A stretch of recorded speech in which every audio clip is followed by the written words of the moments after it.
সুপ্রিয় দর্শক, এশিয়ান টেলিভিশনের নিয়মিত আয়োজন টেবিল টকে স্বাগত জানাচ্ছি। আমি বাতেন বিপ্লব। আজকের আলোচনা বিষয় অস্থিতিশীলতার নেপথ্যে কারা। আর এই বিষয়ে আলোচনার জন্য আমরা চারজন অতিথিকে আমন্ত্রণ জানিয়েছি এবং আমার ডান থেকে যদি আমি পরিচয় করে দিই, আমার ডানে রয়েছেন জনাব ইকতেদার আহমেদ, সাবেক জেলা জজ ও সুপ্রিম কোর্টের সাবেক রেজিস্ট্রার। তার পাশে রয়েছেন ডক্টর আব্দুল আল মামুন, সমাজ বিশ্লেষক এবং শিক্ষক, ঢাকা বিশ্ববিদ্যালয়। পাশে রয়েছেন ব্যারিস্টার নাজির আহমেদ, সংবিধান বিশেষজ্ঞ। এবং একেবারে শেষে রয়েছেন বিএনপি নেতা মীর শরাফত আলী সফু, স্বেচ্ছাসেবক বিষয়ক সম্পাদক, বিএনপি। আপনাদের চারজনকে স্বাগত এশিয়ান টিভির টেবিল টকের আজকের স্টুডিওতে। আপনারা জানেন যে আসলে অস্থিতিশীল পরিবেশ, আমরা এই টপিকটি নির্ধারণ করেছি বর্তমান বাংলাদেশের সমসাময়িক প্রেক্ষাপট বিবেচনায়। আমি একেবারে আমার ডান পাশ থেকে জনাব ইকতেদার আপনার কাছে জানতে চাইব যে দেশের আসলে বর্তমান পরিস্থিতিটা কি। দেখুন, দেশের যে বর্তমান পরিস্থিতি, এটা তো আপনিও জানেন, আমিও জানি যে এখন একটা অন্তর্বর্তী সরকারের আগমন ঘটেছে হচ্ছিল কোনো অভ্যুত্থান পরবর্তী, এবং তাদের আগমন পরবর্তী দেখা গেল যে 100 দিন অতিক্রান্ত হয়ে গেছে, প্রায় 4 মাস হতে চললো। তো অন্তর্বর্তী সরকারের কাছে মানুষের প্রত্যাশা ছিল যে তারা হলো যে দ্রব্যমূল্য যেটা এটা নিয়ন্ত্রণে রাখবে, তারপরে হলো যে আইনশৃঙ্খলা পরিস্থিতি নিয়ন্ত্রণে থাকবে এবং তারা দ্রুততম সময়ের মধ্যে একটা রোডম্যাপ দিবে নির্বাচন বিষয়ে। তো সেই রোডম্যাপ কিন্তু এখন পর্যন্ত দেয়া হয় নাই। আমরা দেখেছি যে ইতিপূর্বে যে আমাদের যে সাংবিধানিকভাবে যে সকল অন্তর্বর্তী সরকার বা তত্ত্বাবধায়ক সরকার এসেছিল, তাদের সময়সীমা হয়েছিল 90 ডেজ, এবং এই 90 দিনের মধ্যে আমরা দেখেছি যে ইতিপূর্বে আমাদের যে দুটি সংবিধান সম্মত পন্থায় গঠিত তত্ত্বাবধায়ক সরকার, তারা এই 90 দিনের মধ্যে তাদের সামগ্রিক কার্যক্রম পরিচালনা করে তারা দেশকে একটা গ্রহণযোগ্য নির্বাচন উপহার দিতে পেরেছে। তো এখানে এখনও কিন্তু ওনাদের কোনো রোডম্যাপ ঘোষণা করেননি। ওনারা যদিও বেশ কিছু সংস্কার কমিশন গঠন করেছেন, তো অত্যন্ত দুঃখজনক হলো যে নির্বাচন বিষয়ক যে সংস্কার কমিশন গঠন করা হয়েছে, তো সেখানে আমরা দেখলাম যে এই সংস্কার কমিশন কিন্তু গঠনের পরপরই তারা একটা ওই যে প্রধান নির্বাচন কমিশনার এবং নির্বাচন কমিশনার নিয়োগ আইন বিষয়ক একটা খসড়া অন্তর্বর্তী সরকারের কাছে পেশ করেছিল। কিন্তু সেই খসড়াকে বিবেচনায় না নিয়েই আমরা দেখলাম যে 2022 সালে যে বিতর্কিত আইন করা হয়েছে, ওই বিতর্কিত আইনের অধীনে এই নির্বাচন কমিশন গঠন করা হয়েছে। এখন বাংলাদেশের যে রাজনৈতিক বিরোধ, যে প্রধান রাজনৈতিক বিরোধটা কি, যে একটা সরকারের মেয়াদ অবসান পরবর্তী কোন ধরনের সরকারের অধীন নির্বাচন অনুষ্ঠিত হবে। তো এই বিরোধের একদা কিন্তু অবসান হয়েছিল এই সাংবিধানিক যে এই আমাদের সংশোধন 13 সংশোধনের মাধ্যমে যে আপনার যে এই নির্দলীয় তত্ত্বাবধায়ক সরকার সংবিধানে সন্নিবেশিত হয়েছিল। পরবর্তীতে আমরা দেখলাম যে এই সরকারটিকে বাতিল করা হয়েছে, তাদের মানে অসৎ উদ্দেশ্য চরিতার্থে তারা এটাকে বাতিল করলো। এখন তো রাষ্ট্রের এখন অস্থিতিশীলতার নেপথ্যে আসলে কি এগুলোই কারণ, নাকি পলিটিক্যাল পার্টিগুলো সহযোগিতা করছে না? না, সহযোগিতা পলিটিক্যাল পার্টি তো ধরেন এই অন্তর্বর্তী সরকার আগমন পরবর্তী সকল রাজনৈতিক দল কিন্তু এই অন্তর্বর্তী সরকারকে সহযোগিতার হাত প্রশস্ত করে দিয়েছে। এবং 3-4 দিন আগে আমরা দেখলাম যে এই যে ভারত ইস্যুতে আমরা দেখলাম যে সকল রাজনৈতিক দল কিন্তু ঐক্যবদ্ধ, মানে সরকারকে সহযোগিতার ব্যাপারে রাজনৈতিক দলের পক্ষ থেকে আমি কোনো ধরনের কমতি দেখছি না। কিন্তু এখানে হলো যে এটা তো তত্ত্বাবধায়ক সরকারকে তো বলতে হবে বা অন্তর্বর্তী সরকারকে বলতে হবে এবং তাদেরকে রোডম্যাপ দিতে হবে, এবং তাদেরকে অবশ্যই এটা বিবেচনায় নেওয়া উচিত যে আমরা যে সকল সংস্কারের কথা বলছি এই সংস্কারগুলো যদি যারা আগামীতে নির্বাচন পরবর্তী ক্ষমতাসীন হবে, ওনারা যদি আমাদের এই সংস্কারকে যদি যদি না করে, তাহলে তো এটা তো পণ্ড বা বৃদ্ধাশ্রম। এবং আমরা দেখেছি যে আমাদের যে এই কর্মরত প্রধান বিচারপতির নেতৃত্বাধীন যে অস্থায়ী সরকার ছিল, উনি কিন্তু 28টি সংস্কার কমিশন করেছিল এবং পরবর্তীতে যারা ক্ষমতাসীন হয়েছিল তারা ওনার কোনো সংস্কার প্রস্তাবই ওনারা বাস্তবায়ন করেনি বা রাখেননি। এরপরে আমরা দেখলাম যে 111 যে সেনা সমর্থিত তত্ত্বাবধায়ক সরকার, তারা 122টি অর্ডিন্যান্স করেছিল এবং এই 122টি অর্ডিন্যান্সের মধ্যে পরবর্তীতে যারা ক্ষমতাসীন হলো তারা 44টিকে আইনে পরিণত করলো, 78টিকে আইনে পরিণত করে নাই। তাহলে আমি বলবো যে আপনি যে সংস্কার করছেন, এই বিভিন্ন যে কমিশন করা হয়েছে, তাদেরকে তো প্রচুর বেতন ভাতা দেওয়া হচ্ছে এবং এটা হচ্ছিল আমাদের যে এই যে জনগণের যে প্রদত্ত কর, এই কর থেকেই তো তাদের বেতন ভাতা দেওয়া হচ্ছে। এখন তারা এই যে 5 মাস 6 মাস লাগিয়ে তারা হয়তো একটা প্রতিবেদন সরকারের বা সুপারিশ সরকারের কাছে পেশ করবে। আপনি যেমনটি বলেন যে কেয়ারটেকার গভর্নমেন্টের 3 মাসের যে রেফারেন্সটা আপনি দিলেন, সেই প্রেক্ষাপট আর এই গণঅভ্যুত্থান পরবর্তী যে সরকার, এই প্রেক্ষাপট কি এক কিনা? না, এক প্রেক্ষাপট এক না হলেও সেটা হচ্ছিল এখন তত্ত্বাবধায়ক সরকারের ব্যাপারে আমরা দেখেছি যে সেখানে হচ্ছিল তারা আগাম জানতেন যে আমরা তত্ত্বাবধায়ক সরকার হিসেবে আসতেছি এবং তারা হয়তো হোমওয়ার্ক করতে পেরেছেন। এখন যারা এসেছেন তারা হোমওয়ার্ক করতে পারেন নাই। তো হোমওয়ার্ক করতে না পারলেও এখানে তো ধরেন আমি মনে করি যে 1 বছর সময় এনাফ। এখন ঊর্ধ্বে হচ্ছিল 1.5 বছর সময় দেওয়া যেতে পারে। 1.5 বছরের বেশি সময় কোনোভাবেই কিন্তু ধন্যবাদ যৌক্তিক আপনাকে। না। আমরা একদম সরাসরি মির শরাফত আলী শফু আপনার কাছে যেতে চাই। সেবক বিষয়ক সম্পাদক বিএনপি, আপনি দীর্ঘদিন ধরে রাজনীতির সাথে আমরা আপনাকে দেখেছি যে এই যে উত্থানে পতনে সবসময় বিএনপি রাজনীতির সাথে আপনারা জড়িত রয়েছেন। এই পর্যায়ে এসে আমি যদি বলি যে কেয়ারটেকার গভর্নমেন্টের যে 3 মাসের সময় বেঁধে দেওয়া হয় সেখানে নির্বাচন দেওয়া সম্ভব ছিল, কিন্তু এখন যে গণঅভ্যুত্থান বা বিপ্লব পরবর্তী সরকার, জুলাই বিপ্লবের পরে আপনাদের অবস্থান কি এবং কতটুকু সময় পর্যন্ত আপনারা এই অন্তর্বর্তীকালীন সরকারকে দিতে চান এবং অস্থিরতা যেটি শুরু হয়েছে দেশে তার আসলে মূল কারণ কি? ধন্যবাদ, আপনাকে সুন্দর প্রশ্ন করেছেন। তার আগে আমার পূর্বের বক্তা উনি একজন আইনজ্ঞ বলা চলে, উনি সুন্দরভাবে সেটা বিশ্লেষণ করেছেন। আসলে কি দেখুন, এই ফেসিবাদ স্বৈরাচার শেখ হাসিনা, আমরা যারা পলিটিক্স করি, আমরা রাজনীতি করি, আমাদের দাবি একটি ছিল যে একটি সুন্দর একটি নির্বাচন, মানুষ তার ভোট প্রয়োগ করবে, এটাই স্বাভাবিক রাজনীতি যারা আমরা করি। কিন্তু 2009 সালের পরে আমরা সেটা দেখলাম যে কোনো রকম চেঞ্জিং আসে। 13 নির্বাচন বলেন, 18 নির্বাচন বলেন, সর্বশেষ 24 নির্বাচন, লোক দেখানো নির্বাচন। সেই নির্বাচনে কি হয়েছে সেটা আপনার অবশ্যই অবগত হয়েছে, দেখেছেন আপনি। তো বাংলাদেশের মানুষ, আমরা যারা রাজনীতি করি, আমাদের 17 বছর আমরা আন্দোলন সংগ্রাম করেছি স্বৈরাচার ফেসিবাদের বিরুদ্ধে, এবং সেই আন্দোলন করতে গিয়ে আমাদের ইলিয়াস আলী সাবেক এমপি একজন ছিলেন, আমাদের সাবেক এমপি হিরু ভাই সহ আমাদের 600 থেকে 700 নেতাকর্মীকে গুম করা হয়েছে। আমাদের অসংখ্য নেতাকর্মীদের মামলা দেওয়া হয়েছে, আমাদের পার্টির সেক্রেটারি থেকে শুরু করে আমাদের সবাই নামে মামলা হয়েছে। এবং আমরা সকালবেলা ঘুম ভেঙে আমাদের দৌড়াতে হতো কোর্টে, ম্যাক্সিমাম সময় আমাদের কোর্টে সময় দিতে হতো। এবং আমাদেরকে তারপরে আমরা কি দেখতে পেলাম, এবং বাংলাদেশটাকে আজকে তারা এরকম একটা পর্যায়ে নিয়ে গিয়েছিল, মানে চরম পর্যায়ে। এদেশের মানুষ, ছাত্র জনতা তো আছে, কৃষক বলেন, রিক্সাওয়ালা বলেন, ফেরিওয়ালা বলেন, সবাই মিলে মাত্র 22 থেকে 25 দিনের আন্দোলন সংগ্রাম করে ফেসিবাদ শেখ হাসিনাকে বাংলাদেশ থেকে বিতাড়িত করেছে।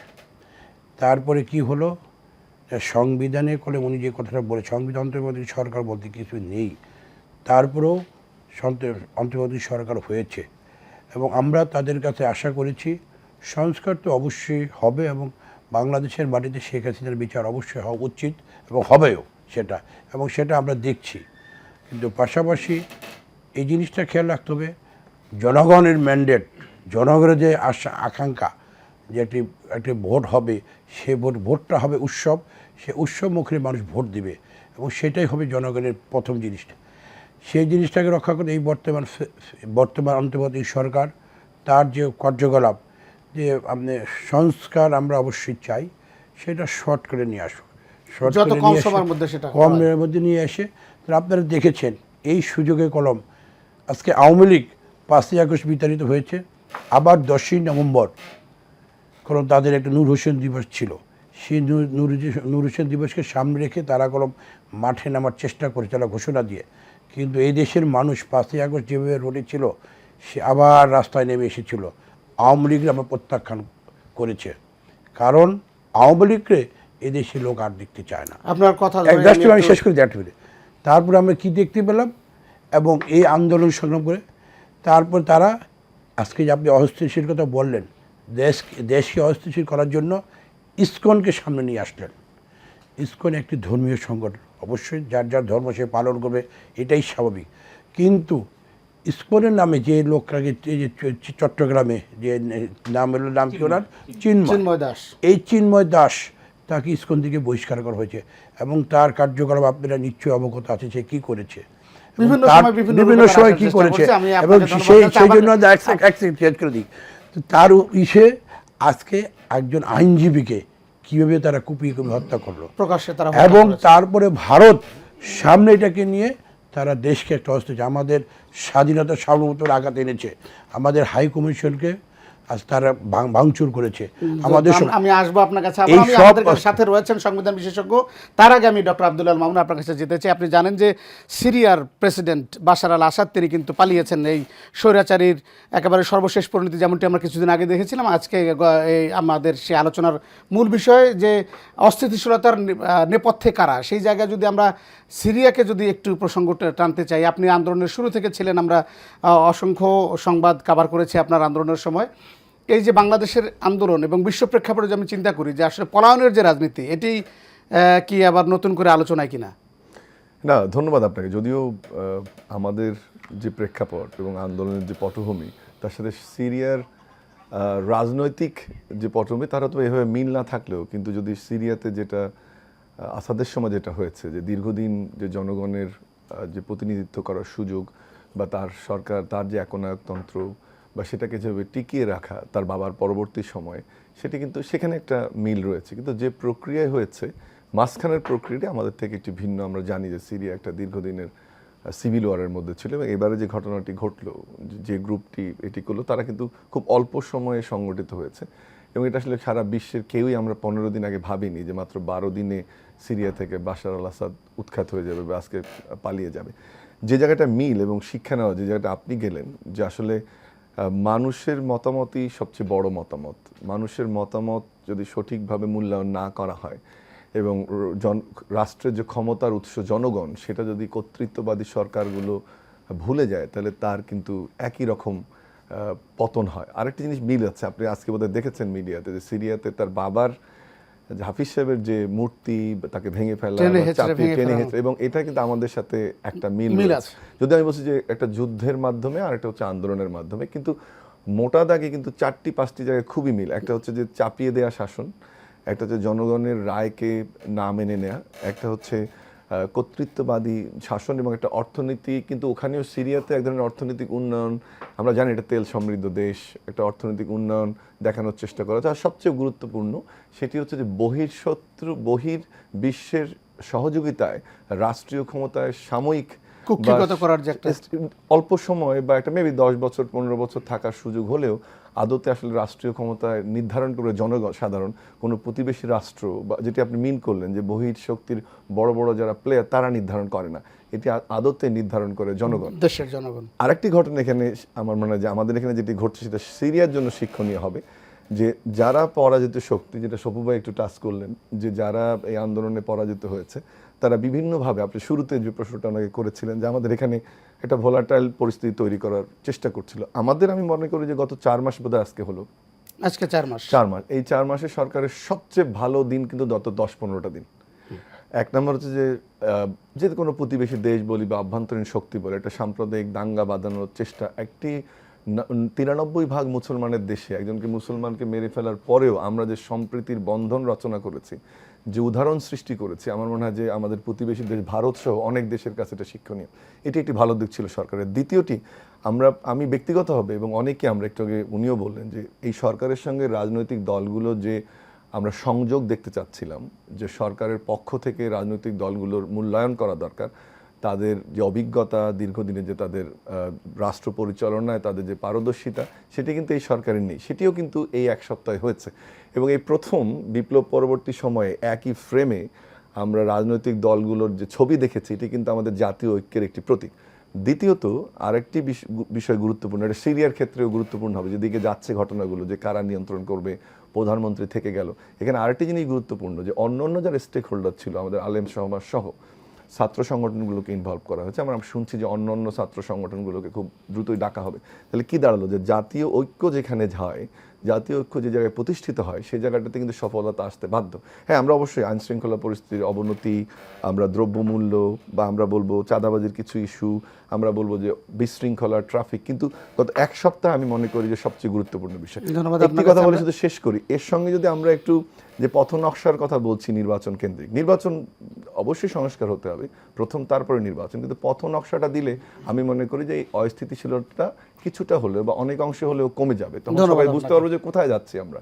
ব্যারিস্টার নাজির আহমেদ, আপনার কাছে একবারে ছোট্ট করে জানতে চাই যে সংবিধানের অধীনে আমরা আমাদের এই অন্তর্বর্তীকালীন সরকার শপথ নিয়েছে, যেহেতু রাষ্ট্রপতি ওনার হাতেই শপথ নিয়েছে, তার মানে সংবিধান অনুযায়ী আসলে রাষ্ট্রের বর্তমান যে অবস্থা সেটি, যেহেতু সংবিধান এখন বলতে গেলে সংবিধান চর্চা হচ্ছে না, কারণ সংসদ সদস্যরা সবাই পালিয়েছে, দেশের সংবিধান অকার্যকর, এখানে স্পিকার নেই, ডেপুটি স্পিকার নেই, সব মিলে আসলে এই সংবিধান দিয়ে আসলে কিভাবে সামনে আগানো যাবে?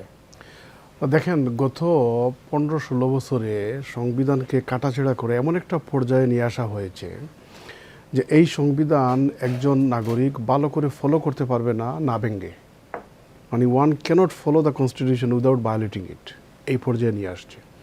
এবং মারাত্মক কিছু প্রভিশন এই কনস্টিটিউশনে ঢুকিয়ে দেওয়া হয়েছে। 7 খ অনুযায়ী 1/3 অফ দ্য কনস্টিটিউশনকে বলা হয়েছে হাত দেওয়া যাবে না, পরিবর্তন করা যাবে না, 1/3, এবং ফিউচার পার্লামেন্টের হাত বেঁধে দিয়েছে, টাচ করতে পারবে না। এরপরে দেখেন 7 ক অনুযায়ী বলা হয়েছে এই সংবিধানের ব্যাপারে কেউ যদি ষড়যন্ত্রও করে তাহলে হাইয়েস্ট পানিশমেন্টের আওতায় নিয়ে আসা হবে। এই সংবিধানে এই 123 অনুচ্ছেদ অনুযায়ী এক পার্লামেন্ট থাকতে আরেক পার্লামেন্টের ইলেকশন হবে এবং 600 এমপি একসাথে কিছু দিনের জন্য হতে পারে। অনেক জিনিস আছে এই সংবিধান কন্টেমপ্লেট করতে পারে নাই। কিছু অধিকার আছে এখন যুগোপযোগী, যেটা 1972-তে কল্পনা করা যায় নাই, যেমন right two freedom of information, এরপরে ইন্টারনেট সেবা বা টেকনোলজির যুগে অনেক মৌলিক কিছু রাইট আছে যেগুলো সংবিধান তখন কন্টেমপ্লেট করতে পারে নাই। এরপরে দেখেন যে আপনি বলছেন রাষ্ট্রপতি না থাকলে স্পিকার অ্যাক্টিং প্রেসিডেন্ট বা দায়িত্ব পালন করবে, কিন্তু স্পিকার যদি জেলে থাকে, না থাকে, অথবা ডেপুটি স্পিকার দুজনও যদি জেলে থাকে, পলায়ন করে, এই জিনিসটা কনস্টিটিউশন কন্টেমপ্লেট করে নাই।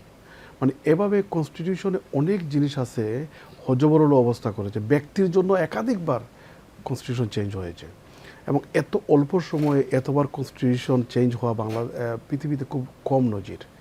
আমেরিকার 250 বছরের ইতিহাসে মাত্র 27 বার কনস্টিটিউশন চেঞ্জ হয়েছে, আমাদের 52 বছরের মধ্যে 17 বার চেঞ্জ হয়েছে।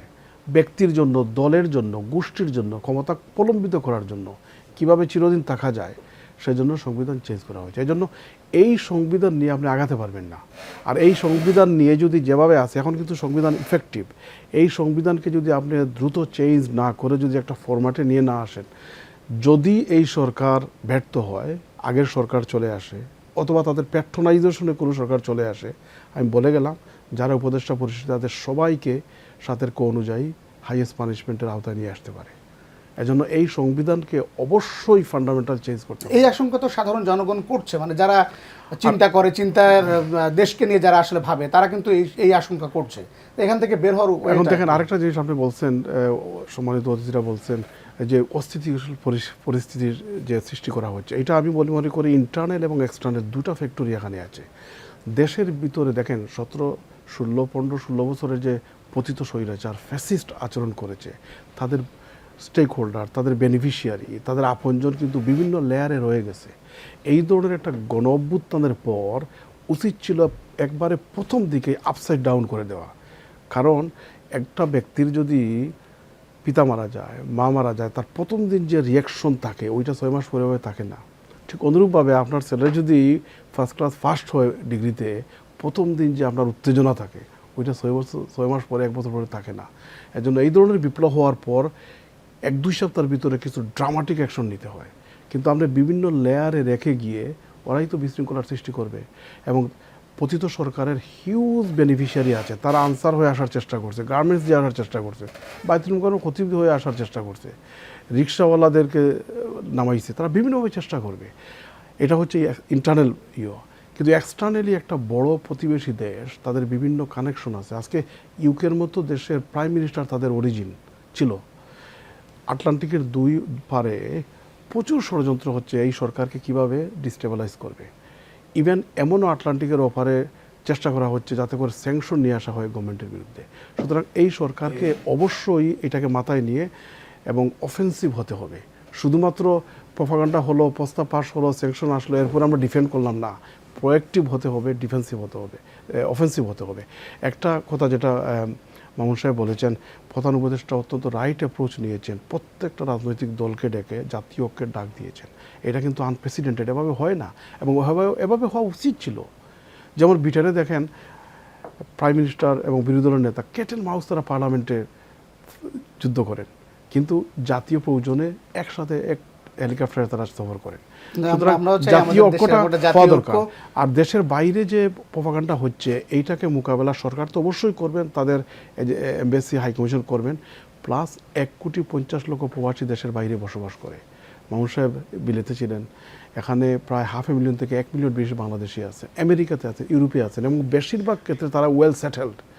তাদেরকে এঙ্গেজ করে এই ডিসইনফরমেশন, এই মিসইনফরমেশনকে ট্যাকেল দেওয়ার জন্য আমার মনে হয় সরকারের উদ্যোগ নেওয়া দরকার। ধন্যবাদ আপনাকে। আমরা একটা ছোট্ট বিরতিতে যাচ্ছি, যদিও এরই মধ্যে জাতীয় সরকার গঠনের যে উদ্যোগটি, যেমনটি ডক্টর আব্দুল মামুন বলছিলেন যে আসলে এত বড় প্ল্যাটফর্মে সব দল, ক্রিয়াশীল যত দল একসাথে এক ফ্রেমের এই ছবি আমরা এর আগে কোনোদিন বাংলাদেশ ইতিহাসে পাইনি। আমরা বিরতির পর আসছি। প্রিয় দর্শক, টেবিল টক আমাদের সঙ্গেই থাকুন, ফিরছি একটু পরে।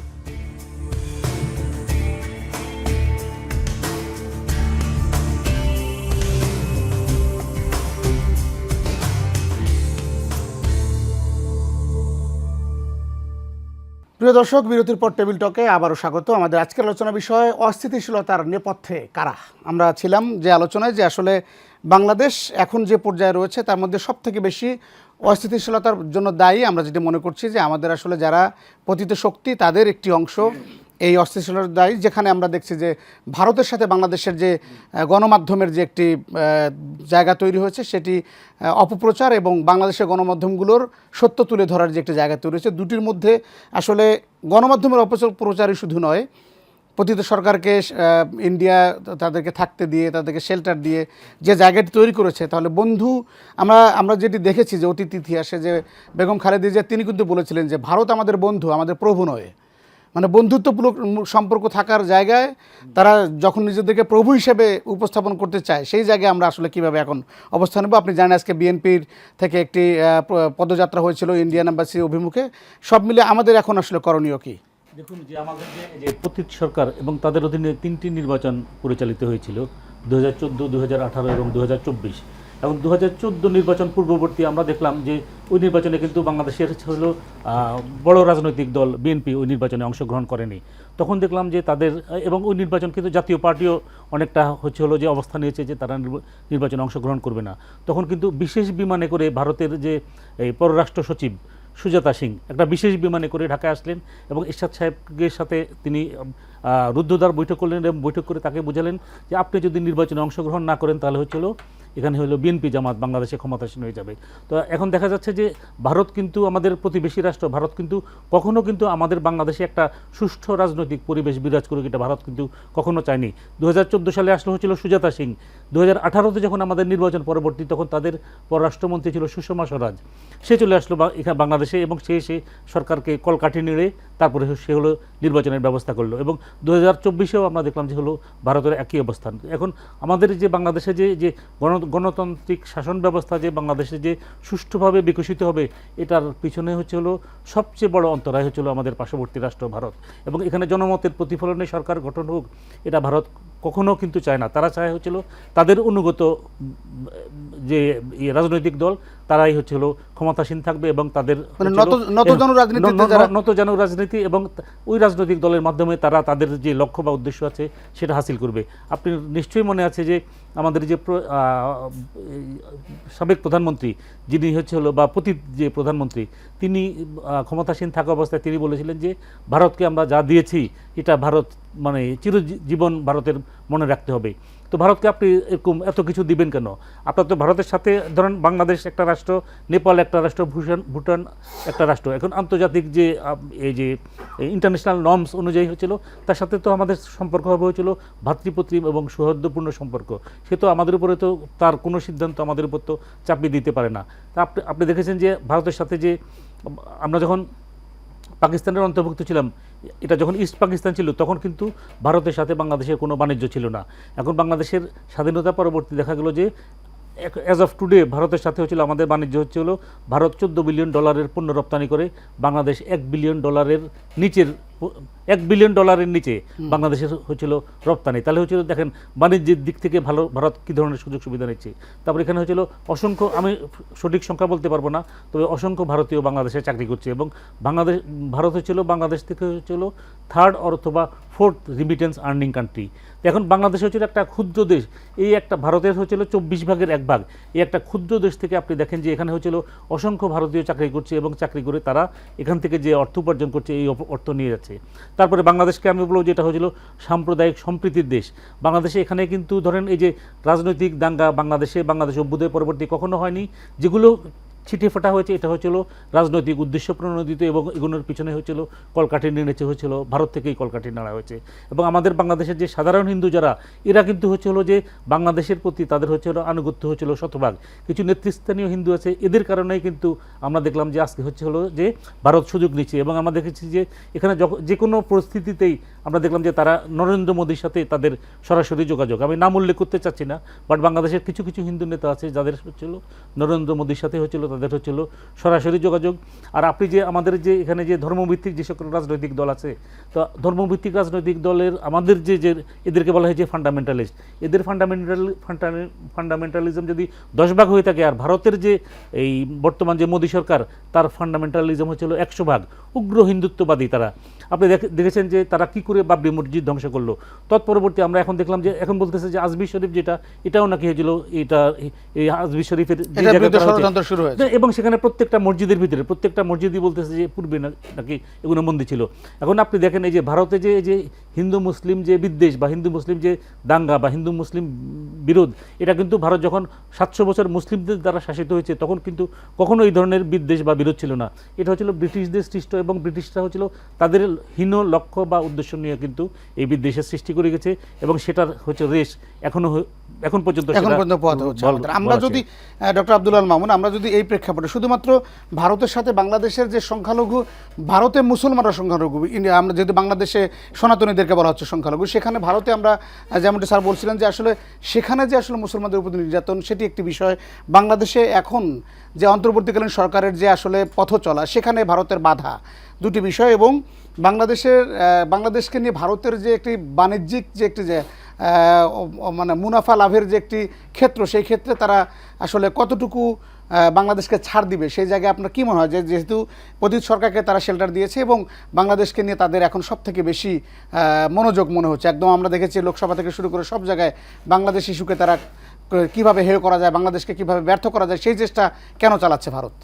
না, আমি এটা দুটো কারণ। এটা তো আমাদের জিও স্ট্র্যাটেজির লোকেশন, এটা তো আমি পরে এসেছি। প্রথমে যেটা একটু আমরা অনেক টকশোতেই বলছি, বাট আপনার দর্শকদের জন্য বলি, মোটা দাগে 8-9টি বিষয় যে আপনি এই সরকার নামমাত্র শুল্কে ট্রানজিট দিয়েছে, যেটা একটু উল্লেখ করলেন।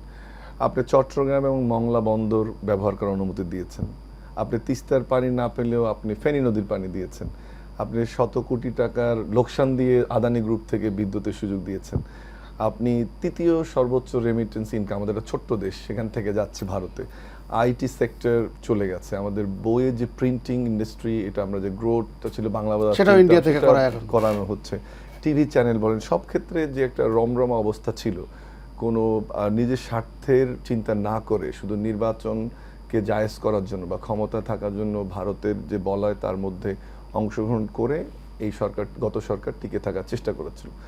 প্রথম কথা হচ্ছে যে, দ্বিতীয় কথা হচ্ছে যে আমরা প্রতিবেশী একটি রাষ্ট্র হিসেবে ভারতের সঙ্গে অবশ্যই বন্ধুত্বপূর্ণ সম্পর্ক চাই, কিন্তু সেই সম্পর্কটা অধীনতামূলক মিত্রতা হবে না। সেই সম্পর্কটা চাই আমরা দুজন সমবন্ধুর মধ্যে সম্পর্ক, বা আমরা ভারতের কোনো একটি যে প্রদেশ, সেই প্রাদেশিক অ্যাটিটিউডটা আমরা দেখতে চাই না।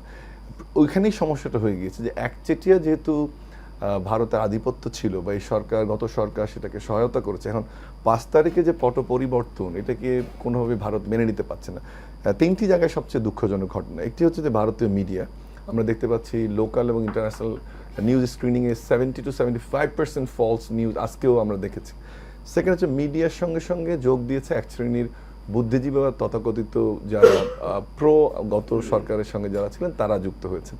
এটা গেল একদিকে। দ্বিতীয় হচ্ছে যে রাজনীতিবিদদের এর আগে আমরা দেখতাম যে এক ধরনের পরিশীলিত ভাষা আমাদের ক্ষেত্রে ব্যবহার করা হতো, পার্টিকুলারলি মমতা বন্দ্যোপাধ্যায়, সেটিও কিন্তু মেনে নিতে পারছে না। এবং সর্বোপরি ভারত সরকারের যে অ্যাটিটিউড, এবং দুটো ঘটনায় আমাদের চিন্ময় দাস হত্যাকাণ্ডের গ্রেপ্তার হওয়ার ঘটনা যেভাবে রিয়্যাক্ট করেছে, এবং কোনো ধরনের গত কয় মাসে তো আসলে এখানে একটা সংখ্যালঘু নির্যাতন অ্যাকসেপ্টেড না, এটা হলো প্রথম কথা, কিন্তু সংখ্যায় কিন্তু সেটি কমেছে। সেটিও কিন্তু তারা যেভাবে ফুলিয়ে ফাঁপিয়ে ডিপ্লোম্যাটিক চ্যানেলে প্রমোট করার চেষ্টা করছেন সেটি কিন্তু কাম্য নয়।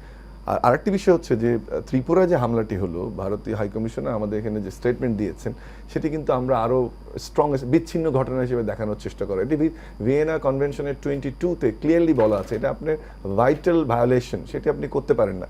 তাহলে কি হলো, যে কমফোর্টেবল জোনটাতে ছিল ভারতীয় সরকার, যেভাবে চালাচ্ছিল, যেভাবে সব ক্ষেত্রে বেনিফিট নিচ্ছিল, এবং এখান থেকে একটা বড় বাণিজ্যিক সুবিধা তৈরি করা হচ্ছিল 18 বিলিয়নের বিপরীতে লোয়ার দেন 1 বিলিয়ন ট্রেড, সেটা এবং বড় একটা জোনে নর্থ ইস্ট এবং আমাদের পশ্চিমবঙ্গের যে ইকোনমি, এটা আমাদের অংশ ডে টু ডে ইকোনমি বা informal economy particularly, both formal and informal in fact আমাদের উপরে ডিপেন্ডেন্ট, সেটাই কিন্তু এখন একটা তাদের এলোমেলো হয়ে গেছে। তবে এখানে বোধহয় দ্রুত সিদ্ধান্তটা ভারত সরকারকেই নিতে হবে যে তারা অন্য মিত্রদের হারিয়েছে, তাদের যে জিওগ্রাফিক লোকেশন এসে শ্রীলঙ্কা বলেন, নেপাল বলেন, ভুটান। আমি কয়েকদিন আগে নেপাল থেকে এসেছি, সেখানে আগে দেখতাম যে ইন্ডিয়ান কারেন্সি যে কোনোখানে দিলে বিড়ি সিগারেট সব কেনা যেত। আমি গত 2 সপ্তাহ আগে এসেছি, সেটা কিন্তু করা যাচ্ছে না, এবং অ্যাটিচিউড ডিফারেন্ট। আমাদের ওখানকার বুদ্ধিজীবী যারা বা ড্রাইভাররা যাদের সঙ্গে মিশেছি তারা বলছিল আমরা পারি বা না পারি আরও অস্ত্র কিনতে হবে, আমাদের পাহাড়ি এলাকা ইন্ডিয়া দখল করতে পারবে না। তাহলে দেখেন নেইবারিং স্টেটগুলো কিন্তু ভারত আর ওই জায়গাটা রাখতে পারছে না। আপনি একটা সুপার পাওয়ার হতে চান, তো আপনি যদি নেইবারদের ঠিক করতে না পারেন তাহলে ইন্টারন্যাশনাল পলিটিক্সে পিছিয়ে পড়বেন। শেষ যে কথাটা আমি বলতে চাই যে ভারতকে সিদ্ধান্ত নিতে হবে যে ভারত বন্ধুত্ব কি যে রাজনৈতিক দলটি পতিত তাদের সাথে করবে, বা যে কোনো রাজনীতি, শুধুমাত্র পতিত আওয়ামী লীগ না, সেটা বিএনপির সাথে হতে পারে, সেটা ভারতের বন্ধুত্ব জামাতের সাথে হতে পারে, কিন্তু ভারতকে সিদ্ধান্ত নিতে হবে যে ভারত কি বাংলাদেশের মানুষের সঙ্গে বন্ধুত্ব করবে নাকি কোনো একটি দলকে ক্রীড়ানক হিসেবে ব্যবহার করে তাদের স্বার্থকে হাসিল করবে। দেখুন, এটা কিন্তু ভারতের জন্য একটা শিক্ষা। 5ই আগস্টের পরে আমরা আবারও আমি বলি যে ভারতের সঙ্গে আমরা বন্ধুত্বপূর্ণ সম্পর্ক চাই, কিন্তু সেই সম্পর্কটা হতে হবে রেসপেক্টের, সম্মানের। আমরা এককেন্দ্রিক সম্পর্ক চাই না। 53 বছর পরে এসে যদি ভারতের রিয়েলাইজেশন না হয় যে একটি দলের তোষণ করে, গণতন্ত্রকে হত্যা করে, তাদেরকে টিকিয়ে রেখে স্বার্থ হাসিলের চেয়ে দীর্ঘদিনের বন্ধুত্ব স্থাপন করে, বাংলাদেশের সঙ্গে দীর্ঘদিনের বন্ধুত্ব তৈরি করে, বরং দুদেশের জন্য লাভজনক, দুদেশের জন্য সুবিধাজনক সম্পর্ক যদি ভারত তৈরি করতে পারে, তাহলে কিন্তু ভারত বাংলাদেশ সম্পর্ক নতুন দিকে যাবে। নাহলে ভারত অন্য দেশের সঙ্গে যা ঘটেছে বাংলাদেশের সঙ্গে তাই ঘটবে। ব্যারিস্টার নাজির আহমেদ, আপনার কাছে একটু ছোট্ট করে জানতে চাই, আমরা দেখেছিলাম যে শেখ হাসিনার পাসপোর্টের মেয়াদ শেষ, ভারতে থাকতে পারছে না, এখনও আমরা আজকের খবর যেটি যে তিনি সেখানে ভালো নেই, মানে সব মিলে আসলে বাংলাদেশে এই অবস্থায় কেউ বলছে যে আসলে শেখ হাসিনা ঢুকে যাবে, চট করে ঢুকে যাওয়ার, যেটা আপনি দেখছেন যে বিভিন্ন সময় ভাইরাল হয়, এবং সেটি শেখ হাসিনার সংবাদ যাতে কোনো গণমাধ্যম প্রচার না করে, কারণ আমরা দেখেছি অধিকাংশ সংবাদই ভুয়া এবং তথ্য নির্ভর নয়। সেই জায়গায় আসলে বাংলাদেশের আসলে এই মুহূর্তে যে স্টেপটি নিয়েছে যে শেখ হাসিনা শুধু ভুয়া খবর প্রচার বন্ধে, পাশাপাশি যে গণমাধ্যম যে প্রচারগুলো করছে সেগুলোর ব্যাপারে আসলে বিটিআরসি বা কোনো ধরনের উদ্যোগ নেওয়ার প্রয়োজনীয়তা আছে কিনা? অলরেডি আন্তর্জাতিক অপরাধ ট্রাইব্যুনাল কিন্তু একটা নির্দেশনা দিয়েছে আর কি, কিন্তু আমি মনে করি যে আরও শক্ত অ্যাকশন নেওয়া দরকার, কারণ এখানে ন্যাশনাল ইন্টারেস্টের ব্যাপার আছে। শেখ হাসিনার ব্যাপারে গণহত্যার অভিযোগ আছে একাধিক মামলায়, এবং তার বিরুদ্ধে ওয়ারেন্ট অ্যারেস্ট করার জন্য ওয়ারেন্ট ইস্যু হয়েছে। এমত অবস্থা, এবং আপনি মানেন আর না মানেন, তার একটা বিশাল সমর্থক গোষ্ঠী আছে। আপনি ছাত্রলীগকে ব্যান করেছেন, কিন্তু ওরা কিন্তু অনেক আন্ডারগ্রাউন্ডে চলে গেছে, বিভিন্নভাবে দেশকে ডিস্টেবিলাইজ করার চেষ্টা করছে। এটা তো সাধারণ একজন পাবলিক না, অর্ডিনারি পাবলিক না, কে বললো কি যায়, 15-16 বছর দেশ চালিয়েছে, তার একটা টেলিফোনে নির্দেশনা দেয়া কিন্তু অনেক কিছু করে দিতে পারে।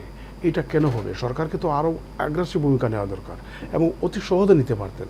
যেমন আপনি মনে করেন 111 গভর্নমেন্টের পরে মনে আছে আমেরিকাতে যাওয়ার পরে প্রজ্ঞাপন জারি করে বিপজ্জনক ব্যক্তি হিসাবে ঘোষণা দিয়েছিল, শেখ হাসিনা আসতে পারেন না কিছুদিন দেশে। এর চেয়েও তো জঘন্য অবস্থায় এখন উনি আছেন। আপনি তো প্রজ্ঞাপন জারি করে ওনাকে এনিমি টু স্টেট বলতে পারেন, এবং এইটাকে ক্রিমিনালাইজ করতে পারেন for any national of Bangladesh to contact her, তার সাথে যোগাযোগ করা একটা অপরাধ। এভাবে যদি কিছু ড্রাস্টিক অ্যাকশন নেওয়া যেত তাহলে কিন্তু এটাকে মিনিমাইজ করা যেত, কিন্তু আপনি একেবারে হাতিমতাই হয়ে গেলেন, তো যা ইচ্ছে তাই কতদিন পরে পরে বের হবে এবং মানুষকে, দেশকে ডিস্টেবিলাইজ করবে। কারণ ছোট্ট একটা ভূখণ্ডে 18 কোটি মানুষের দেশ, ইজিলি একটা সাপের নাচ হলে ঢাকা এবং অন্যান্য শহরে হাজার হাজার লোক জড়ো হয়ে যায়। তো এই সরকার যদি এভাবে ডিলে ডালা ভাব নিয়ে যদি চলেন তাহলে তো আরও অনেক কিছু করতে পারে। এজন্য আমার মনে হয় ভালো করে কী বলে ঠান্ডা মাথায় চিন্তা করে কিছু ড্রাস্টিক অ্যাকশন নেওয়া দরকার। ইন্ডিয়া বা ভারতের ব্যাপারে দেখেন, ভারত যে কাজগুলো বাংলাদেশের ব্যাপারে করেছে গত 15-16 বছর ধরে বা সম্প্রতি করেছে, আন্তর্জাতিক সব নর্মস কিন্তু ভঙ্গ করেছে। ভিয়েনা কনভেনশন সহ আরও যে আন্তর্জাতিক ইয়েগুলো আছে, আপনি আরেকটা দেশের স্বাধীন সার্বভৌম দেশের সরকার চেঞ্জের ব্যাপারে নাক গলাবেন, এটা কি কোন কনভেনশনে কভার করে? কিন্তু তাদেরকে আপনি যতটা দায়ী করবেন, যারা গত 15-16 বছর দেশ চালিয়েছে তাদেরকে কি কম দায়ী করবেন? আপনার পররাষ্ট্রমন্ত্রী দেশের ইন্টারেস্ট সার্ভ করবে, সে বলে ভারত বাংলাদেশের সম্পর্ক হচ্ছে স্বামী স্ত্রীর। প্রধানমন্ত্রী চাইলে আমরা এটা করব, ভারত চাইলে প্রধানমন্ত্রী এবং সে প্রধানমন্ত্রী দেশের গিয়ে বলে যে আমি তো বলে আসছি ভারতে যে কি বলে ভারতের জন্য প্রধানমন্ত্রীকে টিকে রাখতে হবে বা ক্ষমতা রাখতে হবে।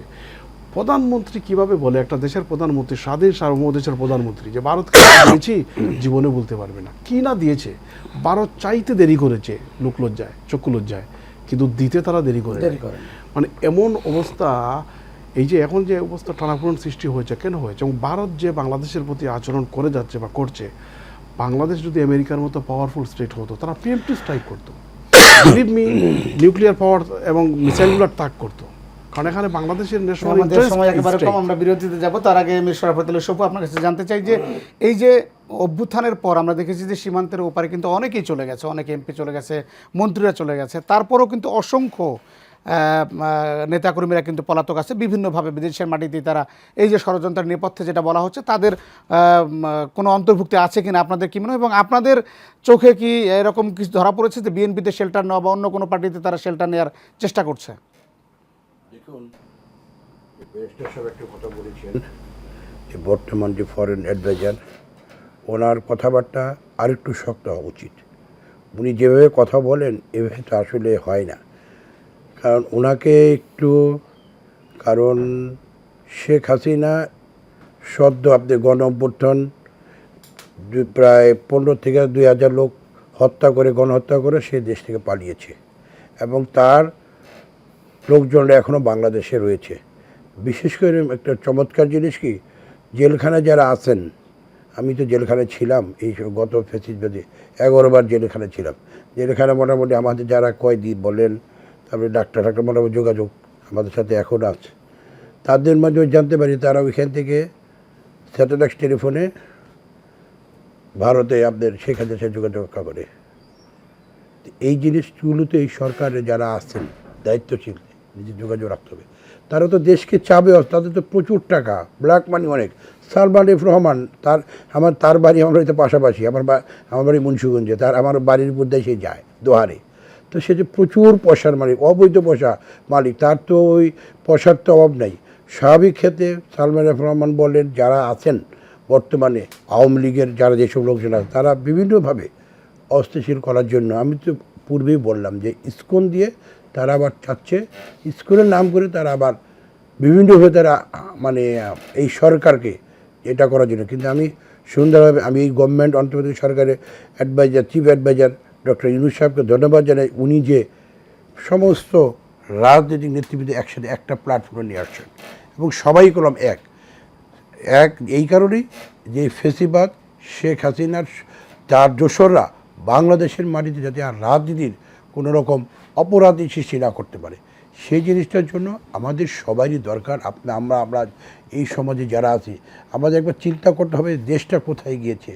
আজকে আপনি লক্ষ্য করবেন ছাত্র রাজনীতির প্রতি অনীহা ছেলেদের, আজকে বাংলাদেশে তারা আমাদের মেধারা থাকতে চাচ্ছে না, তারা সব চলে বিভিন্ন জায়গায়, আমেরিকা বলেন, কানাডা বলে চলে যাচ্ছে। কেন যাচ্ছে?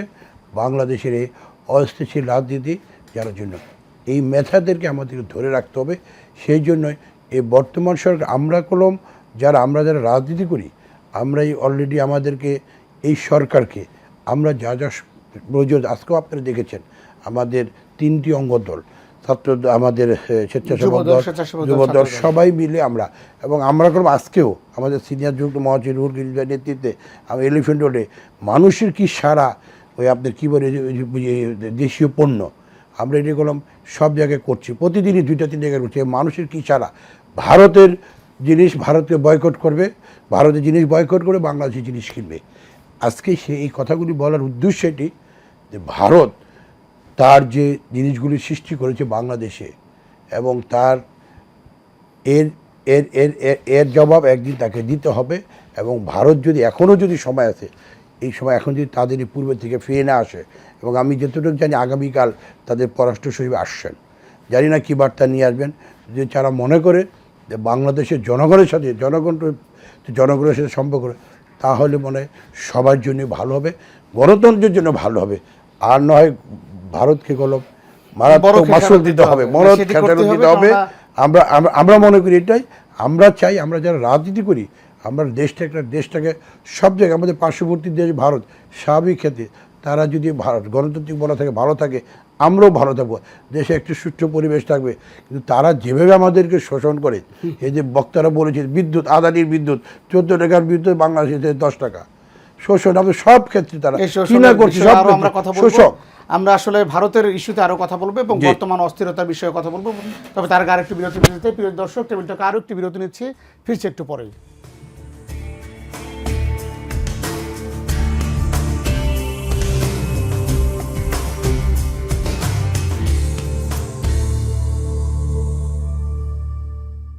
প্রিয় দর্শক, দেখছেন এশিয়ান টিভির নিয়মিত আয়োজন টেবিল টক। বিরতির পর আবারও স্বাগত। আমাদের আজকের আলোচনা বিষয় অস্থিতিশীলতার নেপথ্যে কারা। জনাব শরাফত আলী সপু, আপনার কাছে আবারও যেতে চাই। আপনি বলছিলেন যে আসলে বাংলাদেশে এই প্রেক্ষাপটে যখন অস্থিরতা বা অস্থিতিশীলতা চলছে, তখনও জেলখানায় বসে অনেকেই শেখ হাসিনার সাথে কথা বলছে। এটি একটি বিষয়, এটি অস্থিরতার একটা, মানে আমি যদি বলি যে মাইল ফলক। কেননা বাংলাদেশে যারা এখনও নেতাকর্মীরা রয়েছে, তারা কিন্তু বিভিন্নভাবেই চাইছে একটু এই সরকারকে ব্যর্থ করার জন্য নানা ধরনের কর্মকাণ্ড নেওয়া।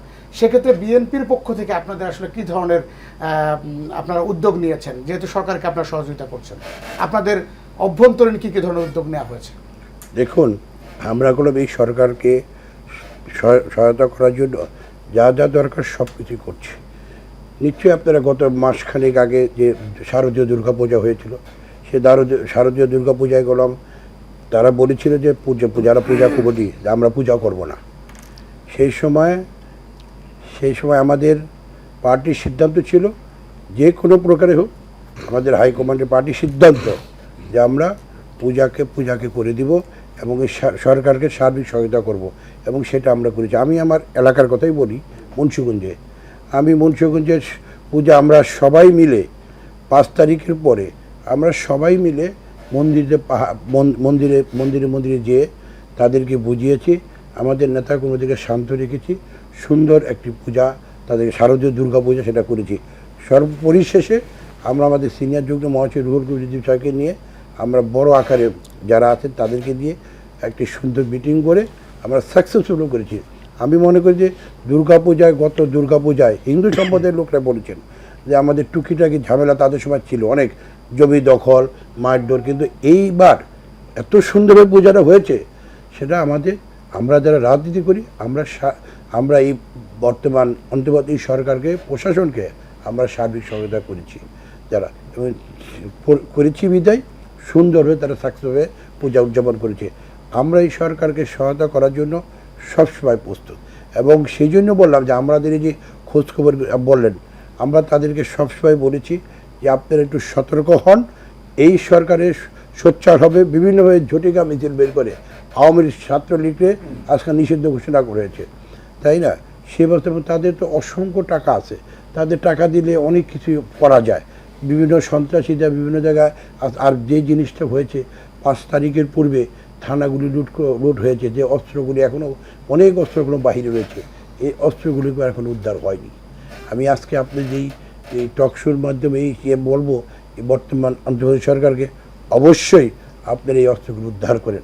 আর না হয় বাইরে যে অস্ত্রগুলো আছে, এই যে বিভিন্ন জায়গায় কম বেশি করে ক্রাইম, সব জায়গায় মানুষকে হত্যা করা হচ্ছে, বিভিন্ন জায়গায় চাঁদাবাজি হচ্ছে অস্ত্র দেখিয়ে, আজকে গুলিস্তানে বলেন, বিভিন্ন জায়গায় বলেন, সব জায়গায় হচ্ছে।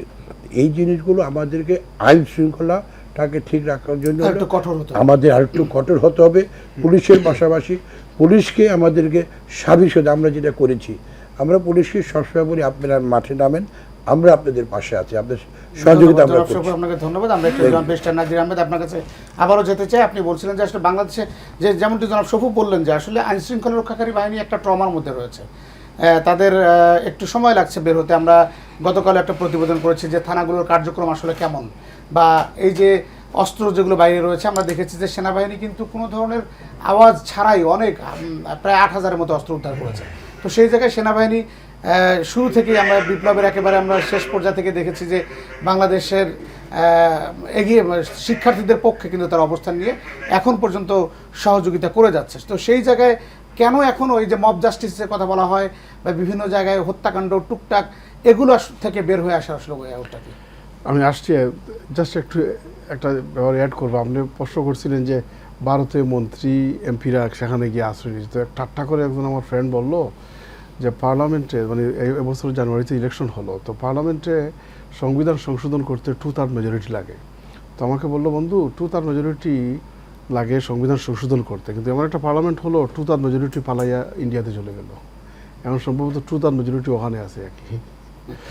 দেখ, আপনি যেটা বলছেন, দেখেন মানুষের জনগণের আকাঙ্ক্ষা ভেরি ইম্পর্টেন্ট। এই সরকারের উপর মানুষের আকাশচুম্ব প্রত্যাশা ছিল, কিন্তু অনেক ক্ষেত্রে দেখছি ডিলাডালা ভাব চলছে আর কি। এবং দুঃখজনক হলেও সত্য, এটা তো মুঠেও ঠিক না। কারণ জনগণ কিন্তু অল্পতে তুষ্ট, আবার অল্পতে কিন্তু চেতে যায়। এই জিনিসটা মাথায় রাখতে হবে। জিনিসপত্র যদি কন্ট্রোলে না রাখতে পারেন, আইন শৃঙ্খলা অবস্থা যদি ঠিকমতো কন্ট্রোলে না থাকে, তাহলে কিন্তু দেখবেন যে অবস্থার আরও দ্রুত অবনতি হবে। আর্মি যে রোল প্লে করেছে 5ই অগাস্টে, মানে এটা তো আপনি এক কথায় বলতে পারেন সুপারব।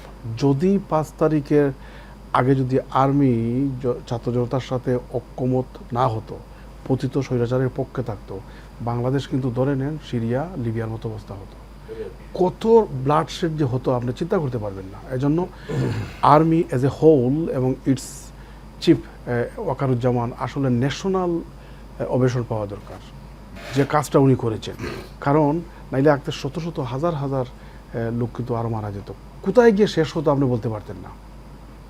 কিন্তু আর আজকে আরেকজন, মানে সুপ্রিম কোর্টের সাবেক একজন বিচারপতি আক্ষেপ করে বললেন যে পদক্ষেপটা ওয়াকারুজ্জামান নিয়েছেন 2014 সালের আগে যে পরিমাণ আন্দোলন হয়েছে বাংলাদেশে, যদি ওই সময় তখনকার সেনাপ্রধান এই দায়িত্বটা পালন করতেন, তাহলে গত 10 বছরে কিন্তু এই জিনিসগুলো ঘটতো না। অনেক লোক ঘুম থেকে বেঁচে যেত। তো এই জন্য অনেক সময় রাইট কাজ না করলে আপনি পরে পস্তাতে হতে হবে। আইন শৃঙ্খলা কন্ট্রোলে নিয়ে আসার জন্য, সিচুয়েশনটা কন্ট্রোলে নিয়ে আসার জন্য আর্মিকে কিন্তু ম্যাজিস্ট্রেসি পাওয়ার দেওয়া হয়েছে, কিন্তু আমরা সেটার প্রতিফল কিন্তু মাঠে খুব বেশি দেখতে পাচ্ছি না। আরও কঠোর হওয়া দরকার। প্রয়োজন হলে কম্বিং অপারেশন করে মানুষের জীবনে কিন্তু স্বস্তি নিয়ে আসতে হবে। তো মানুষ কিন্তু এখনও আর্ম ফোর্সকে ভয় পায়। তো যদি তারা, যেহেতু ম্যাজিস্ট্রেট পাওয়ার দেওয়া হয়েছে, তাদেরকে বিভিন্ন ইনিশিয়েটিভ নিয়ে আইন শৃঙ্খলা অবনতিটা রোধ করতে হবে। নাইলে কিন্তু গভর্নমেন্ট যত ভালোই কাজ করুক। আব্দুল আল মামুন, আপনার কাছে একেবারে আমাদের সময় শেষ। ধন্যবাদ আপনাকে জনাব নাজির আহমেদ। আমরা একেবারে টু দ্য পয়েন্টে যদি বলি যে বাংলাদেশের আসলে এই প্রেক্ষাপটে সেনাবাহিনী, যেমনটি বললেন ব্যারিস্টার নাজির আহমেদ, যে আরও কেন অ্যাকশনে তারা যাচ্ছে না, আসলে একটু কি গতি বাড়ানো উচিত কিনা সেনাবাহিনীর? দেখুন, একটা জিনিস আমরা সেনাবাহিনীর যে ভূমিকা ছিল 5 তারিখে থেকে অ্যাপ্রিসিয়েট করি। আবার আরেকটা জিনিস বুঝতে হবে যে সেনাবাহিনী কিন্তু অপরাধ দমনের জন্য কোনো বাহিনী না, তাদের যে ট্রেনিং সেটা অপরাধ দমনের জন্য না, এটা আপৎকালীন ব্যবস্থাপনায় তারা কাজ করছে। তবে হ্যাঁ, যদি তাদের যারা র্যাবে কাজ করেছে আগে বা অন্য অন্য ক্ষেত্রে ডিপ্লয় ছিল বাইরে এ ধরনের কাজে, তাদেরকে যদি ডিপ্লয় করা যেত। শান্তিরক্ষা মিশন তো বাংলাদেশের সেখানে কিন্তু শান্তিরক্ষা মিশন আর এই ধরনের ইস্যুটা ডিফারেন্ট। প্রথম কথাটা হচ্ছে যে সেনাবাহিনী আরো অ্যাক্টিভ করা সম্ভব, কিন্তু আমার মনে হয় সেখানে পুলিশ ফোর্সের একটা যে এভরি ডে টু ডে আইন শৃঙ্খলা পরিস্থিতি, এটাতে পুলিশ এক্সপার্ট, তাদের ট্রেনিং ম্যানুয়ালটা সেনাবাহিনীর থেকে ভিন্ন। One enemy one bullet training তাদের, এখানে তো ওই সিস্টেমটা না। তাদের মধ্যে যারা অভিজ্ঞ তারা হয়তো বা ডিপ্লয় হচ্ছে, কিন্তু যারা নতুন আসে, এটা আমার ব্যক্তিগত মতামত, হয়তো তাদের জন্য এই সিচুয়েশনগুলো ট্যাকেল করা কঠিন। সেনাবাহিনীর দিক থেকে আমরা যে সফলতাগুলো দেখছি, পুরোটা আসলে কয়েকদিনের যে আইন শৃঙ্খলা পরিস্থিতির সফলতা, এটা সেনাবাহিনী কেন্দ্রিক। সেই গার্মেন্টসের ইস্যু বলেন, রিক্সা পুলারদের যে ঘটনাটা ঘটলো, 3 হুইলার, সেটাকে বলেন, যে কোনো ধরনের মবে তারা কিন্তু মুভ করে কন্ট্রোল করছে। কিন্তু আমরা যে পরিস্থিতির উন্নতি দেখতে চাচ্ছি বা অ্যারেস্ট দেখতে চাচ্ছি, সেখানে কিন্তু কম্বিনেশনটা প্রয়োজন হবে, যে গোয়েন্দা ডিজিএফআই তথ্য, এনএসআই তথ্যের সঙ্গে পুলিশের যারা ফিল্ড লেভেল সোর্স বা ইনফর্মার তাদের তথ্যের সংমিশ্রণ হলে তখন এই ধরনের অ্যারেস্ট। কিন্তু পুলিশ কি ওইভাবে স্বাভাবিক হতে এখন পেরেছে? পুলিশের যে জায়গাটা, আমরা তো একটা রদবদল এর আগে দেখলাম, এর প্রথমবার দেখলাম গত কয়েকদিন আগে একটা রদবদল হয়েছে, কিন্তু পুলিশের মনোবল ফিরে আসছে না। এবং এখানে আমি মনে করি যে প্রশাসনে একই ঘটনা, যে কথাটি উনি নাজিব ভাই শুরুতে বলছিলেন যে প্রথম দিকে একটা সুযোগ আমরা হারিয়েছি, বাট এখন পুলিশের মধ্যে যে রিফর্ম চলছে সেটাকে একটু ত্বরান্বিত করা এবং একই সাথে পুলিশের মনোবল কিভাবে ফিরে আনা যায় সেই কাজটা কত দরকার। সমস্যাটা হয়ে গেছে যেটা, যে আপনি কাদের দ্বারা সেই মনোবলটা ফেরাবেন, যেখানে প্রায় 70% কারেন্ট রিক্রুটমেন্ট বা আর্গুয়েবলি 60% রিক্রুটমেন্টটা লাস্ট 15 ইয়ার্স, তো তাদের দ্বারা কিন্তু কাজ করানো, হয়তো বা তাদের বডি মুভ করলেও মাথা মুভ করছে না, মাথা মুভ করলে বডি মুভ করছে না, এই একটা সমস্যা। দ্রুত যেটা করা দরকার সেনাবাহিনী ডিপ্লয়ের চেয়ে, আমরা জানি যে পুলিশের রিক্রুটমেন্টটা দ্রুত করা দরকার। আমাদের যারা বিভিন্ন বিএনসিসি সহ গ্রাম পুলিশ বা কমিউনিটি পুলিশিং, তাদেরকে অ্যাক্টিভেট করা দরকার, এই জায়গাটা আমরা দেখছি না। তাদেরকে যদি ইভেন যুক্ত করা যায় সেনাবাহিনী কমান্ডের সাথে, তাহলে কিন্তু এটা এই রিভাইভালটা সম্ভব। আরেকটি জিনিস হচ্ছে যে এই কিছু কিছু ক্ষেত্রে তো আপনাকে শক্ত স্টেপ নিতে হবে, যেটা আমরা চিন্ময়ের ক্ষেত্রে দেখলাম, যেটা কোর্ট প্রাঙ্গণ, ওটা কাম্য কারণ নয়, কিন্তু শক্ত স্টেপ তো নিতে হবে। এক ধরনের শিথিলতা বা ঢিলে ঢালা গভর্নমেন্ট দাঁড়ালে অ্যালাউ করবে, পুলিশ কিছু বলবে না, কিছু অ্যাকশন কিন্তু নিতে হয়। মানে আপনার আপনার স্থিতিশীলতার জন্য, সামাজিক সংহতির জন্য, সঠিক বসবাসের জন্য আপনার পুলিশকে তো কিছু ফোর্স ডিপ্লয় করতে হবে। এই জন্য তো তাদের ট্রেনিং বা আর্মস দেওয়া হয়, লাঠি দেওয়া হয়, সেই জায়গাটাতে কিন্তু একটা শিথিলতা আছে, সেটা সহজে কিন্তু কাজ করা সম্ভব। কমান্ডটা বোধহয় এস্টাবলিশ যদি ঠিক মতো করা যায়, তাহলে ধন্যবাদ আপনাকে। আমরা একেবারে শেষ সময় চলে এসেছে। জনাব ইকতেদার আহমেদ, আপনি শুনছিলেন যে প্রধান উপদেষ্টা কিন্তু বলেছে যে আমরা সহনীয় রাজনীতি বা পরিবেশটা যেন সহনীয় থাকে। তো সেই জায়গায় আসলে আইন শৃঙ্খলা পরিস্থিতি নিয়ন্ত্রণ করতে গেলে এই সহনীয় পর্যায়ে কি চলবে, নাকি আর একটু স্ট্রং হওয়া দরকার? যদি প্রয়োজন দেখা যায় তাহলে অবশ্যই তো কঠোর হতে হবে। তো আমরা দেখেছি, যেটা অন্যান্য আলোচকরাও আলোচনা করেছেন, যে আমাদের যে পুলিশ বাহিনী যেটা ছিল, আসলে তো এটা তো একটা দলীয় বাহিনীতে পরিণত হয়েছিল। আমরা দেখেছি যে বিগত সরকার দীর্ঘদিন ক্ষমতায় থাকার কারণে আমরা দেখেছি যে পুলিশের যে শীর্ষ পদ যেগুলো বা উচ্চ পদ যেগুলো, এগুলোতে তারা যখন পদায়ন করেছে, তারা দলীয় মতাদর্শী ব্যক্তিকে তারা পদায়ন করেছে, এবং যারা পুলিশের উচ্চ পদে ছিল তাদেরকে কিন্তু ব্যাপক দুর্নীতি করারও সুযোগ দেওয়া হয়েছিল, এবং দুর্নীতি করার সুযোগ দিয়ে তাদের মনোবল ভেঙে দেওয়া হয়েছিল। এবং দেখা গেল যে এরা হলো শতভাগ, এই যে বিগত যে পতিত সরকার ছিল, শতভাগ তাদের প্রতি ওই ঊর্ধ্বতন পুলিশ অফিসারদের অনুগত ছিল, এবং তাদের সময় তারা অনেক রিক্রুটমেন্ট করেছিল, এবং ওই রিক্রুটমেন্টের ক্ষেত্রে দেখা গিয়েছে যে তারা হলো যে গোপালগঞ্জ জেলার লোকজন, এবং প্রচুর হিন্দুকেও কিন্তু তারা এই যে পুলিশের চাকরিতে ঢুকিয়েছিল। এবং তখন আমরা দেখেছি যে বিভিন্ন থানার ওসি পদে যারা কর্মরত, এদের একটা বড় অংশ মানে হিন্দু জনগোষ্ঠী। এটা হচ্ছিল আব্দুল মামুন যেমন বলছিলেন যে আসলে এই যে দ্রুত রিক্রুটমেন্ট করলে এখন যেহেতু অন্তর্বর্তীকালীন সরকার, এই রিক্রুটমেন্টটা অবশ্যই নিউট্রাল হবে, এবং আবার মাফিয়াতন্ত্র যাতে প্রতিষ্ঠিত না হয় বা আইন শৃঙ্খলা রক্ষাকারী বাহিনী যারা সরকারের পদলেহন না করে, সেই জায়গায় আসলে এই যে পুলিশ তো ধরেন প্রজাতন্ত্রের কর্মচারী, সেনাবাহিনীও প্রজাতন্ত্রের কর্মচারী, এবং প্রজাতন্ত্রের কর্মচারী যারা, তাদের হলো প্রধান কর্তব্য হলো যে জনগণকে নিঃস্বার্থ সেবা প্রদান। এবার আমাদের দলীয় সরকারের সময় আমরা দেখেছি যে কিছু কিছু মানে প্রজাতন্ত্রের কর্মচারী তারা হলো যে দলীয় মতাদর্শ দ্বারা প্রভাবিত হয়ে তারা দেখেছি যে দেশের স্বার্থের চেয়ে তারা দলের স্বার্থকে বেশি প্রাধান্য দিয়েছে, এবং দলীয় যিনি তখন প্রধান ছিলেন পতিত সরকারের যে প্রধানমন্ত্রী, তার পারপাস তারা সার্ভ করেছেন। সেটা পুলিশেও ছিল, বিচার বিভাগেও ছিল, প্রশাসনেও ছিল। এবং যেটা আলোচনায় আমাদের এসেছে যে এই সরকার কিন্তু একটা ট্রেন মিস করেছে। ওনাদের উচিত ছিল যে ক্ষমতা গ্রহণের 15 দিনের মধ্যেই কিন্তু সকল সচিবকে পরিবর্তন করা, সকল জেলা প্রশাসক, তারপর সুপারিনটেন্ডেন্ট অফ পুলিশ এবং জেলা জজকে পরিবর্তন করা। এটা কিন্তু সরকার করেনি, এবং এটা না করার কারণেই দেখা যাচ্ছে যে বিভিন্ন জেলায় এখনও আইন শৃঙ্খলা পরিস্থিতি নিয়ন্ত্রণে আনতে পারছে না, বা এখনো সবকিছু তাদের নিয়ন্ত্রণে রাখতে পারছে না। যোগ করতে হবে যে আপনি একটা অস্বাভাবিক আইন শৃঙ্খলা পরিস্থিতি, সেটাকে স্বাভাবিক পুলিশি প্রক্রিয়া বারবার করা, কোনো ক্যারিসমা কিন্তু দেখছি না যে বিএনসিসি কে নিয়ে আসলাম, গ্রাম পুলিশ যুক্ত করলাম, আনসারকে যুক্ত করলাম, এরকম ক্যারিসমেটিক কোনো উদ্যোগ নিতে হবে, নাহলে আর এখানে কেউ এখন পর্যন্ত ওই ক্যারিসমাটা দেখাতে পারে পুলিশ বাহিনীতে পার্টিকুলার আইন শৃঙ্খলার ক্ষেত্রে নাই সেটা। এখন পর্যন্ত যে সেনাবাহিনী যে ভূমিকা পালন করছে, এটা অত্যন্ত প্রশংসনীয়। এবং আমরা দেখেছি যে এই যে একটা যে আমাদের যে আন্দোলন হলো, এই আন্দোলনের মোড় কখন ঘুরে গেল, যখন সেনাবাহিনী থেকে ঘোষণা দেওয়া হলো যে আমরা কোনো গুলি ছুড়বো না। এটা তো 4 তারিখে এই ঘোষণাটা আসলো। এই ঘোষণা আসার পরেই আমরা দেখলাম যে আন্দোলনের একটা গতি পেয়েছে এবং দেখা গেল যে বিভিন্ন এই জেলা থেকে ঢাকা অভিমুখে ঢাকার উদ্দেশ্যে আসছে অনেকে। মানুষের সেই- ঢল নামলো। সেই পদযাত্রাতেই আমরা জি, বিজয় জি, অর্জন জি, করেছি জি। এবং আমাদের সময় একেবারে শেষ হয়েছে। আপনাদের চারজনকে অসংখ্য ধন্যবাদ। প্রিয় দর্শক, আসলে একটু কঠোর হওয়া প্রয়োজন, কেননা বাংলাদেশকে এখন আসলে সত্যিকারের গতি ফিরিয়ে আনতে গেলে যে যারা এই ষড়যন্ত্র বা চক্রান্ত করছেন, এ পথে থেকে যারা অস্থিতিশীল পরিবেশ সৃষ্টি করার চেষ্টা করছে, তাদের বিরুদ্ধে সত্যি কঠোর হওয়ার প্রয়োজন রয়েছে। প্রিয় দর্শক, এশিয়ান টেলিভিশনের টেবিল টক আগামীকাল একই সময় দেখার আমন্ত্রণ জানিয়ে শেষ করছি। সবাই ভালো থাকবেন। আল্লাহ হাফেজ।